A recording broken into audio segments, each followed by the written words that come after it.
Mais en fait, c'est quoi un rêve? Je vais vous dire. Parce qu'il y a plusieurs sortes de rêves. Il faut savoir que tous les soirs, votre corps physique s'endort pendant que votre corps astral part dans d'autres dimensions. Que vous y croyez ou pas, c'est ce qui se passe. De nombreuses personnes, dont moi aussi, je fais des rêves et des voyages astro et des rêves lucides. Enfin, il y a plusieurs catégories de rêves. On va même parler de rêves qui ne sont pas à vous. Ce sont plutôt des cauchemars et je vais vous expliquer pourquoi.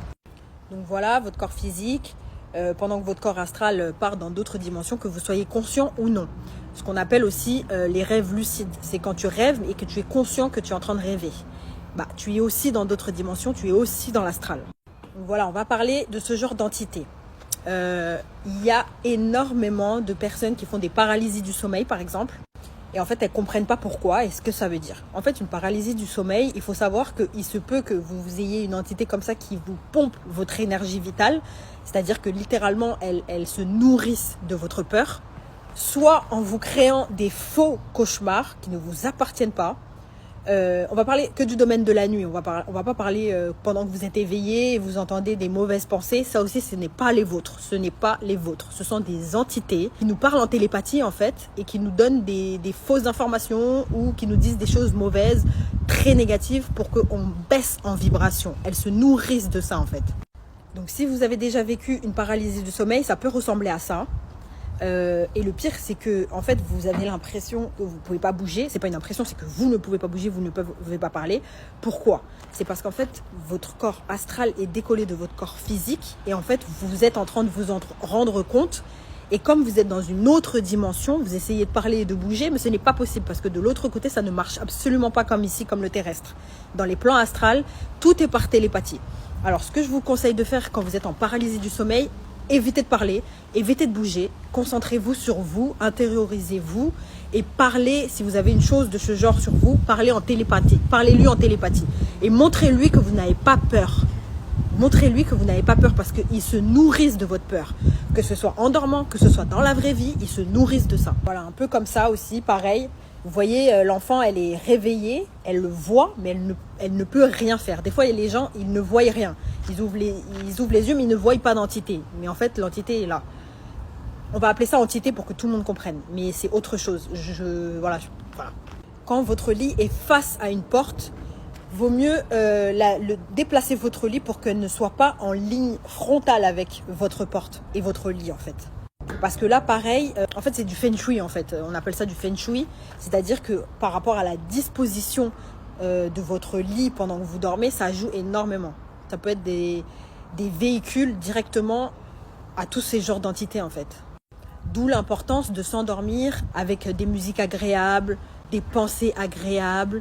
Parce que justement, avant de vous endormir, c'est pour ça qu'il est bon de méditer, de faire vos prières, etc. Pour qui rentre dans votre véhicule d'inconscient ou de conscient. Je ne sais pas si vous me suivez. J'espère que vous me suivez. Donc voilà, ça c'est la disposition que je vous conseillerais pas de faire. Vous faites ce que vous voulez, hein, mais voilà, c'est le lit comme ça, face à la porte. Vous voyez, la porte elle est là. Comme ça, là, la porte, c'est pas bon. C'est un véhicule direct sur votre tête, c'est pas bon. Là, en face, c'est le plus pire. En face, c'est laisse tomber.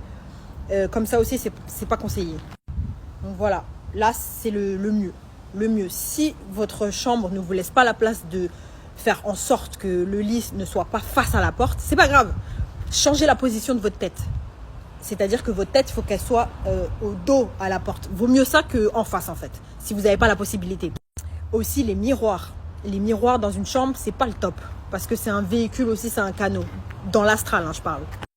Ensuite, ça, je sais même pas si j'ai besoin de vous le dire, mais faire son lit. Genre, ne pas laisser votre lit défait comme ça.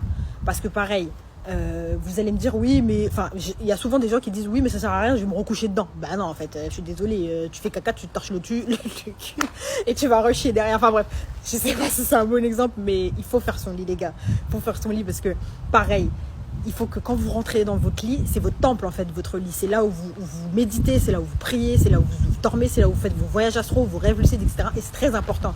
Parce que pareil, quand tu rentres dans une mauvaise énergie dans ton lit, qu'il est pas fait, ou mal fait, ou voilà, c'est pas la même énergie.